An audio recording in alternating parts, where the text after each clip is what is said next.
नमस्कार साथियों, स्वागत है आपका हमारे YouTube चैनल तोमर जी इंस्पायर्स पर। जो बच्चे रेलवे, एसएससी, पुलिस या विभिन्न प्रतियोगी परीक्षाओं की तैयारी कर रहे हैं उनके लिए हमारा ये सेशन बहुत ही इंपॉर्टेंट और बहुत ही अच्छा होने वाला है। साथियों, हम इस सेशन के माध्यम से आपको आज के 15 करंट अफेयर्स के क्वेश्चनों से अवगत कराएंगे, प्रश्नों से अवगत कराएंगे और उनके बारे में बताएंगे। साथियों, जिन बच्चों ने अभी तक हमारे चैनल को सब्सक्राइब नहीं किया वो बच्चे सब्सक्राइब कर लें, बेल आइकन का बटन दबा दें और ज़्यादा से ज़्यादा शेयर और लाइक करें। साथियों, इसी के साथ चलिए अपना सेशन शुरू करते हैं। लेकिन सेशन शुरू करने से पहले, जिस तरह आपको पता है कि हम अपने सेशन में सबसे पहले मोटिवेशन करते हैं, तो साथियों आज का हमारा मोटिवेशन है कि कांटों पर चलने वाला व्यक्ति मंजिल पर जल्दी पहुंच जाता है क्योंकि कांटे उसके पैरों की रफ्तार को बढ़ा देते हैं। साथियों, यहाँ पर कांटों का से मतलब हमारा ऑब्स्टेकल्स से, ज़िंदगी में जो ऑब्स्टेकल्स आते हैं हमें नित्य नई सीख देते हैं।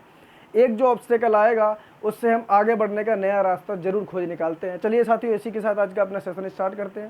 साथियों, पहला प्रश्न हमने आपके लिए रखा है कि यूरोपीय संघ के सखारोव मानवाधिकार पुरस्कार 2023 किसको मिला है। साथियों, बहुत इंपॉर्टेंट पहला क्वेश्चन है, किसको चुना गया है इसके लिए। तो साथियों, ये चुना गया है जीना महसा अमीनी को। चर्चा करते हैं इस प्रश्न के बारे में विस्तार पूर्वक। साथियों, ये कहाँ की रहने वाली हैं। साथियों, ये रहने वाली हैं ईरान की, ये कुर्द ईरान मूल की हैं। अब साथियों, क्या हुआ कि ये 22 वर्ष की थी जब इनकी ईरान में हिरासत में ले लिया गया, जिसमें इनकी मृत्यु हो गई। हिरासत में क्यों लिया गया? क्योंकि इन्होंने इस्लामी ड्रेस कोड का उल्लंघन किया था, ईरान का जो कानून था उसका उल्लंघन किया था, उन्होंने हिजाब के कानून का उल्लंघन किया था, इसलिए उन्हें जेल में डाल दिया गया और इस 22 वर्षीय महिला की मृत्यु हो गई। कुछ चर्चा इस पुरस्कार के नाम पर भी कर लेते हैं। साथियों, सखारोव पुरस्कार क्या होता है? तो साथियों, यूएसएसआर के एक वैज्ञानिक थे 1988 में। यूएसएसआर यानी कि संयुक्त जो सोवियत संघ था, जो पूर्ववर्ती रूस था, जो पहले रूस आपको पता होगा 15 कंट्रीज से मिलकर बना था, उसको जो वैज्ञानिक थे उनका नाम था आंद्रेई सखारोव। उनकी याद में इस पुरस्कार को दिया जाता है। साथियों, प्रश्न नंबर 2 हमने आपके लिए रखा है कि इसरो ने मिशन गगनयान के लिए किस क्रू स्केप मॉडल का सफल परीक्षण किया है। क्रू स्केप क्या, मैंने आपको बताया था कि गगनयान मिशन पर मैंने पूरा वीडियो बना रखे, 2 वीडियो बनाए हैं, उनके लिंक को मैं कमेंट बॉक्स में डाल दूंगा, उसको आप जरूर देखिएगा। उसमें मैंने आपको बताया था कि पहले जो है मानव रहित भेजा जाएगा, उसके बाद रोबोट व्योम मित्र भेजी जाएगी और उसके बाद जो है 4 मेंबर उसमें भेजे जाएंगे, क्रू मेंबर्स भेजे जाएंगे। उसी का परीक्षण हुआ है कि किस तरह उनकी लैंडिंग करवानी है। तो उसका सफल परीक्षण जो है, उसका क्रू मॉडल का नाम TVD-1 है, उसका नाम है TVD-1। भारत के जो इसरो चीफ हैं एस सोमनाथ, उन्होंने बताया कि 21 अक्टूबर 2023 को इसका सफल परीक्षण किया गया। इसमें क्या हुआ कि श्रीहरिकोटा से इसको जब प्रक्षेपित किया गया तो 9 मिनट बाद वह बंगाल की खाड़ी में जाकर गिरा। उसकी जो है सफल टेस्टिंग हो चुकी है। भारत के लिए काफ़ी गर्व की बात है, हम लोगों के लिए बहुत ही ज़्यादा गर्व की बात है। इसी के साथ प्रश्न नंबर 3 हमने आपके लिए रखा है कि अरब सागर में आए चक्रवात तेज का नामकरण किसने किया है। आपको पता होगा जो चक्रवात हमारे बंगाल की खाड़ी है, अरब सागर में आते हैं, इनका नाम पहले से ही तय हो जाता है। जैसे ओखी, तोकते, इस तरह के नाम आपने पहले पढ़े होंगे। अभी जो तत्काल में आ रहा है उसका नाम तेज है। तो तेज नामकरण किसने किया? साथियों, नाम से ही आपको पता चल रहा होगा तेज नामकरण किसने किया है, भारत में किया है। लेकिन एडिशनल जानकारी इसके साथ ही साथ हम आपको दे दें कि इसी के साथ बंगाल की खाड़ी में भी एक तूफान आ रहा है जिसका नाम हामून रखा गया है। हामून तूफान का नामकरण ईरान ने किया। दोनों प्रश्नों को आप समझिएगा, तेज नामकरण भारत ने किया है और हामून तूफान जो है उसका नामकरण ईरान ने किया है। प्रश्न नंबर 4 इसी की प्रश्नों की सीरीज में हमने आपके लिए रखा है कि डिजी कवच प्रोग्राम से संबंधित रखा है। हमने आपके लिए प्रश्न रखा है कि भारत में ऑनलाइन धोखाधड़ी के विरुद्ध डिजी कवच प्रोग्राम किसने लॉन्च किया है। तो साथियों, वो लॉन्च किया है गूगल ने। बहुत ही अच्छा विषय है ये, गूगल ने बहुत बढ़िया कार्य किया है इसको लॉन्च किया करके। इससे काफ़ी भारतीय लोगों को मदद मिलेगी। इसमें क्या होगा कि करीबन 40 मिलियन भारतीयों को गलत सूचना से निपटने में लाभ मिलेगा। भारत के लिए काफ़ी अच्छा कदम है गूगल का। प्रश्न नंबर 5 हमने आपके लिए प्रश्नों की इसी सीरीज में रखा है कि विद्युत चुम्बकीय रेल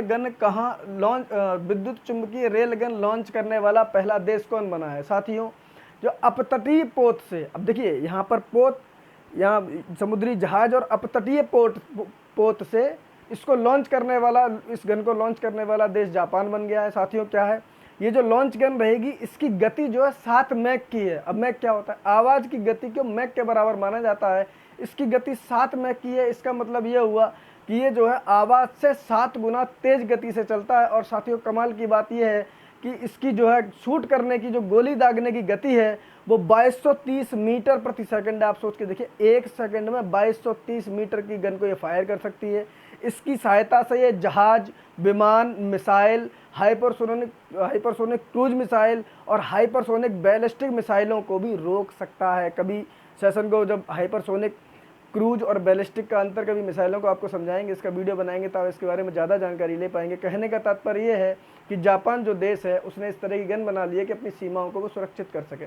साथियों, हमें हमेशा ध्यान रखना चाहिए कि किसी के खिलाफ इतना ज़्यादा अतिक्रमण नहीं करना चाहिए कि वो भी उसके विरोध में उठ खड़ा हो। आपको याद होगा पहले विश्व युद्ध में जिस तरह ये जो मित्र राष्ट्र थे इन्होंने जर्मनी को जिस तरह दबाया था, उसी का रिटेलिएशन था कि हिटलर का उदय हुआ। इसी तरह चीन जो इस समय जापान के खिलाफ तेजी से जो है आक्रामक नीति अपना रहा है, तो जापान भी अपना स्टैंड बदलने को तैयार लगभग हो चुका है। क्योंकि जब दूसरा विश्व युद्ध खत्म हुआ था उस समय जापान एकदम शांतप्रिय देश बन गया था, उसने अपनी सेना नहीं रखी, अमेरिका ने उसकी कस्टडी ले रखी है कि भाई हम तुम्हारी रक्षा करेंगे। लेकिन अब जापान को ऐसा लग रहा है, ऐसा दिख रहा है और ऐसा है भी कि अगर हमें अपनी कम से कम सीमाएं तो सुरक्षित करनी पड़ेंगी। इसी लिए जापान ने ऐसी गन का परीक्षण किया और जापान एक ऐसे फाइटर जेट का ही परीक्षण कर रहा है जिसकी गति दुनिया में सबसे तेज़ होगी और बहुत ही तेज़ फाइटर जेट होगा। वो भी हम जल्दी ही करंट पे जहाँ तक पढ़ने को मिल जाएगा, क्योंकि जापान बहुत तेज़ी से इन कार्यों पर भी लगा हुआ है।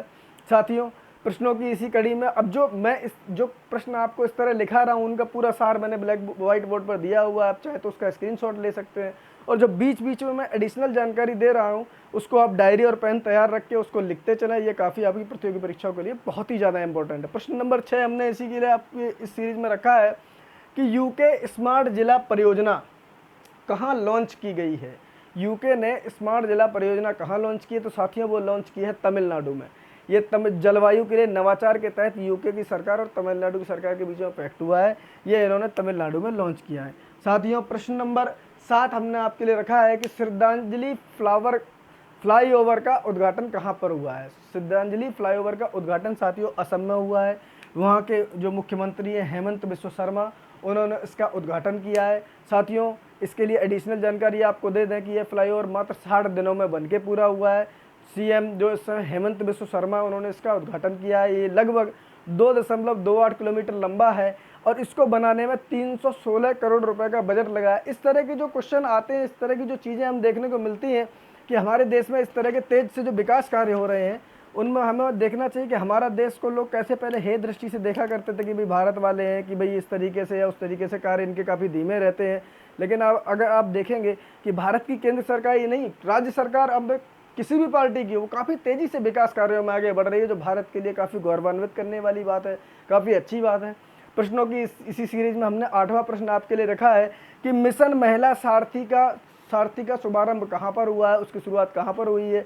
तो साथियों, उत्तर प्रदेश के मुख्यमंत्री योगी आदित्यनाथ ने उसको शुरुआत की, यानी वो उत्तर प्रदेश में शुरू हुआ है। साथियों, इसमें होगा क्या, 22 अक्टूबर 2023 को उत्तर प्रदेश के मुख्यमंत्री योगी आदित्यनाथ ने इसको हरी झंडी देकर विदा किया। ये 51 बसें हैं जिनमें महिला ड्राइवर होंगी और महिला कंडक्टर होंगी। तो महिला सुरक्षा के लिए किया गया ये बहुत बड़ा कदम है। इसका देश को सम्मान करना चाहिए, लोगों को इसकी तारीफ करनी चाहिए और हम लोगों को अपने उत्तर प्रदेश के निवासी होने के नाते इस पर गर्व होना चाहिए। साथियों, प्रश्नों की इसी सीरीज में हमने आपके लिए 9वां प्रश्न रखा है कि पहला भारतीय सैन्य धरोहर उत्सव कहाँ मनाया जाएगा या कहाँ आयोजित होगा। तो साथियों, पहला भारतीय सैन्य धरोहर जो उत्सव है वो आयोजित हुआ है नई दिल्ली में। 21 अक्टूबर 2023 को भारत के रक्षा मंत्री राजनाथ सिंह ने इसकी शुरुआत की है। ये सशस्त्र बलों के विभिन्न कार्यक्रमों का इसके अंदर आयोजन होगा। लोकगीत या इस तरीके के जो सशस्त्र बलों के कार्यक्रम होंगे उनका आयोजन होगा और उनकी समस्याओं पर, मुद्दों पर चर्चा परिचर्चा होगी, इसीलिए इसका आयोजन किया गया है।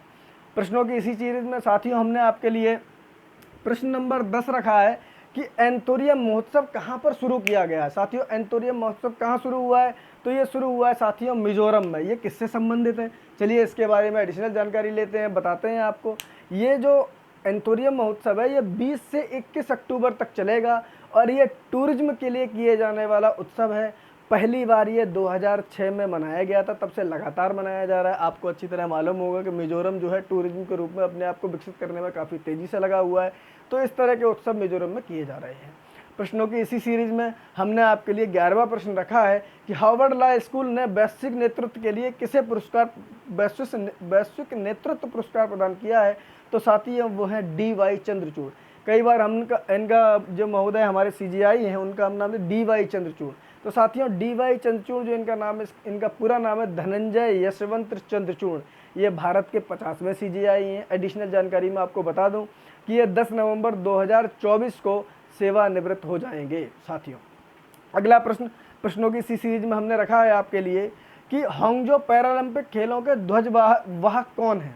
हांगजो में इस समय पैरालंपिक खेल हो रहे हैं, एशियाई पैरालंपिक खेल हो रहे हैं, इनके ध्वजवाहक कौन है। अब ध्वजवाहक कौन होता है, किसी देश की जो टीम जाती है उसके लिए जो ध्वज लेके जाओ, फ्लैग लेके जाता है उसको ध्वजवाहक कहते हैं।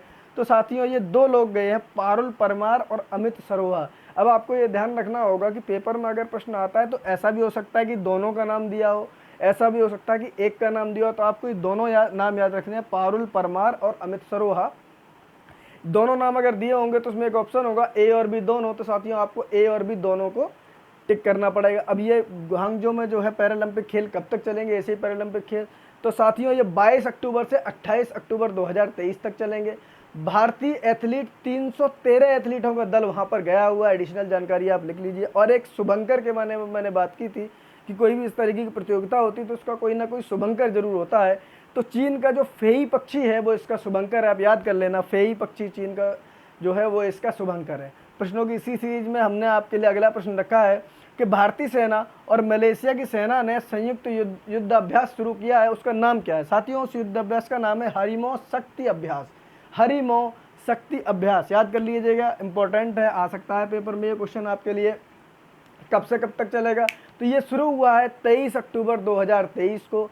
भारत के कुल 120 कर्मी इसमें गए हुए हैं, हमारे सैनिक गए हुए हैं। कौन सी रेजिमेंट गई है, तो भारत की राजपूत रेजिमेंट गई है। चर्चा में क्यों है, चर्चा में इसीलिए है क्योंकि ये जो हमारा अभ्यास होगा इसके अंदर ड्रोन, UAV, हेलीकॉप्टर को भी शामिल किया जाएगा। प्रश्न नंबर 14 हमने प्रश्नों की इसी सीरीज में रखा है कि सबसे बड़ा कपड़ा सम्मेलन भारत टेक्स 2024 कहाँ पर आयोजित होगा। बहुत ही बड़े प्रोग्राम ये है, तो ये नई दिल्ली में आयोजित होगा। पहले तो आप इसका उत्तर देख लीजिए कि सबसे बड़ा कपड़ा सम्मेलन भारत टेक्स 2024 जो है नई दिल्ली में आयोजित होगा। मंत्री जो केंद्रीय मंत्री हैं पीयूष गोयल, उन्होंने बताया है कि भारत का प्लान है कि 26 से 29 फरवरी 2024 तक इसको आयोजित कराया जाएगा। इसमें लगभग 40 से अधिक देश शामिल होंगे। अब इससे फ़ायदा क्या होगा, देखिए व्यापार के क्षेत्र में इससे काफ़ी फ़ायदा होगा। जब इस तरह के मेले लगाए जाते हैं तो उससे आप दूसरे की चीज़ों से भी परिचित हो सकते हैं और अपनी चीज़ों से ही परिचित हो सकते हैं। और ख़ासकर जहाँ पर मेला लगाया जा रहा है वो अपने यहाँ की चीज़ों से, अब 40 से ज़्यादा देश जब आएंगे तो अपनी चीज़ों से आप उनको परिचित कराएंगे, तो इससे व्यापार में आशातीत वृद्धि होगी। अगला प्रश्न हमने आपके लिए लास्ट प्रश्न जो रखा है, ये इंपॉर्टेंट काफ़ी प्रश्न है कि जिला स्तरीय पेड़ फूल पक्षी घोषित करने वाला देश का पहला जिला कौन सा है। अभी तक आपने देखा होगा कि भारत का राष्ट्रीय वृक्ष क्या है, भारत का राष्ट्रीय पशु क्या है, भारत का राष्ट्रीय पक्षी क्या है, इस तरह आप जानते हो। उत्तर प्रदेश का राष्ट्रीय पशु क्या है, राष्ट्रीय पक्षी क्या है, ये सब क्या है। ये प्रदेश और देश के स्तर पर तो आप जानते थे, लेकिन एक जिले ने ये खास पहल की है, ये काफ़ी चर्चा का विषय है।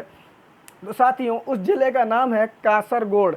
ये कहाँ पर पड़ता है साथियों, तो ये केरल का ज़िला है। केरल का ज़िला जो है कासरगोड, इसने अपने यहाँ का जिला स्तरीय पेड़ फूल और पक्षी घोषित किया है। साथियों कौन क्या घोषित किया है, तो इनका एक वृक्ष होता है कांजीरम, उसको उन्होंने अपना जिला स्तरीय वृक्ष घोषित किया है। और एक पक्षी है वाइट वेलिड सी हॉक, उसको उन्होंने राष्ट्रीय पक्षी घोषित किया है। और साथियों पेरिया पोलाथली को इन्होंने अपना जिला स्तरीय फूल घोषित किया है। अब ये 15 क्वेश्चन हमारे साथियों हो चुके हैं। कल हमने आपसे एक प्रश्न किया था, जिस तरह हम सेशन के अंत में आपसे एक प्रश्न करते हैं, तो हमने लास्ट में आपसे एक प्रश्न किया था कि इजराइल की राजधानी का नाम बताइए। साथियों ये काफ़ी सोचने वाला प्रश्न है, क्योंकि इजराइल की राजधानी, इजराइल ये मानता है कि हमारी राजधानी जो है वो यरूशलेम है। इजराइल अपने देश की राजधानी यरूशलेम को मानता है, और दुनिया में कई देश ऐसे हैं जो यरूशलेम को ही इजराइल की राजधानी मानते हैं। लेकिन यरूशलेम एक विवादित जगह है, जिस तरह आप जानते हैं कि जैसे यरूशलेम विवादित जगह है, तो उसको भारत राजधानी इजराइल की नहीं मानता। ये आपको मेन चीज़ ध्यान रखनी पड़ेगी कि भारत जो है वो यरूशलेम को इजराइल की राजधानी के रूप में मान्यता नहीं देता है। भारत तेल अवीव को इजराइल की राजधानी मानता है। इसीलिए मैंने कल आपसे प्रश्न पूछा था कि अगर प्रतियोगी परीक्षाओं में आपसे पूछा जाए प्रश्न कि इजराइल की राजधानी का नाम बताइए और उसके अंदर यरूशलेम और इजराइल और तेल अवीव दोनों हो, तो आपको तेल अवीव को टिक करना है, क्योंकि हमारी सरकार ये मानती है कि इजराइल की राजधानी तेल अवीव है, यरूशलेम नहीं। साथियों, आज आपके लिए प्रश्न है कि उज्बेकिस्तान की राजधानी का नाम बताइए। कमेंट बॉक्स में आप इसका उत्तर दे दीजिएगा। चलिए साथियों, इसी के साथ अपना सेशन खत्म करते हैं। कल मिलते हैं आपसे इसी समय। Good night.